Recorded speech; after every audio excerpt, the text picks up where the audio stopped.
Hey, good morning. I wanted to take a couple minutes and talk about the ways Satan gains entry into our life. And first of all, I want to say, if you don't believe that Satan exists or that you have an enemy, then you're already sunk. You know, the Bible says that Satan comes to steal, to kill, and to destroy. Says he's a liar, he's a murderer, he's the accuser, he's a roaring lion seeking whom he may devour. So first of all, you need to establish the fact that you do have an enemy.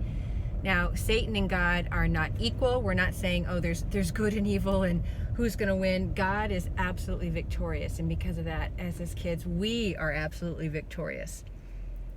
But I think it's important to be aware of the enemy's tactics. Just like one sports team will watch another sports team to learn their tactics, to learn their offense, to learn their defense so that they can be prepared. One of the ways the enemy gets his foot in the door of our life is through unforgiveness. In 2 Corinthians, it talks about forgiveness, and in order that then we forgive, in order that Satan, this is what it says, may not outwit us, because we are not ignorant of his schemes. So unforgiveness is one way the enemy gets his foot in the door of our life. Another one that I've been thinking about is dabbling in the dark side. Now, there's only two kingdoms, the kingdom of dark and the kingdom of light, right?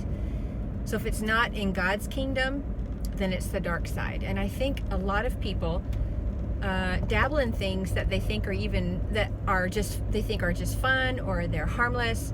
For example, whether it's Ouija boards or the occult, or seeing psychics or horoscopes, seems harmless, seems fun. Even white witches, and they're for good, and or those pieces you see on jewelry, like the all-seeing eye, whatever that is. When we're dabbling in those things, we are creating an opening in the door of our life. The Bible's really clear how God feels about witchcraft.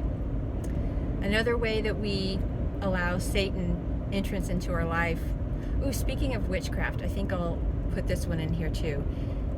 You know, when we know what is right and we choose to not do it, that's called rebellion.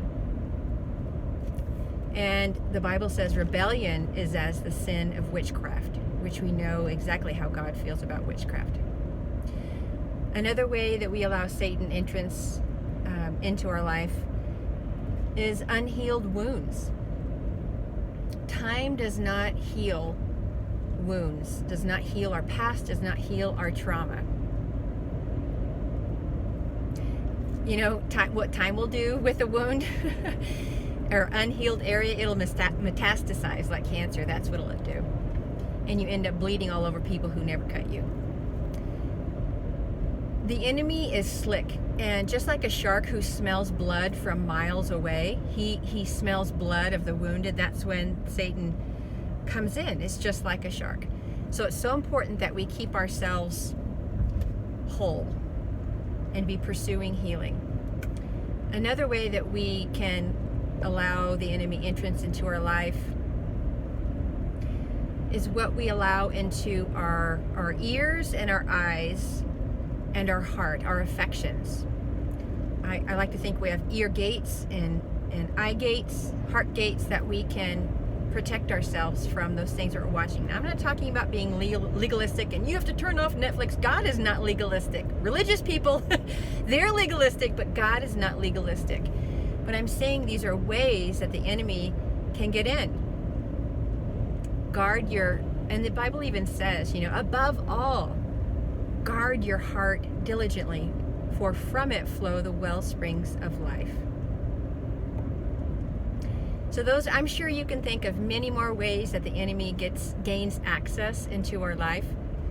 Just a few that I've been thinking of today. And so it's unforgiveness, it's dabbling in the dark side, it's rebellion, doing what you know is absolutely wrong, and it's not dealing with our wounds and our past. All right, you guys, I want to encourage you to close the doors that's giving the enemy access to your life. Remember, the enemy comes to steal, to kill, and to destroy. And the Lord came to give you abundant life. All right, have a good day.